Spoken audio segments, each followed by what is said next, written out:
রাজশাহীর আম, এই যে এত বড় বড় আম হয়েছে। এগুলোর ভিতরে এখনো যেগুলা হয় যে আঠি না কি বলে, এগুলো এখনো হয় নাই, চারা আছে।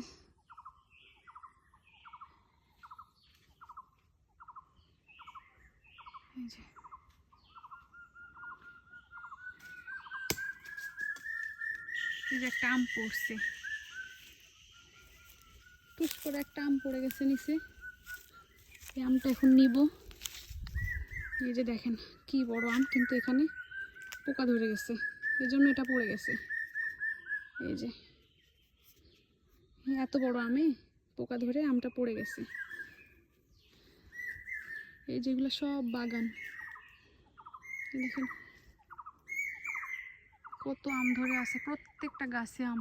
এক একটা গাছের বয়স মনে হয় যে আমার দাদার থেকেও বেশি। এই যে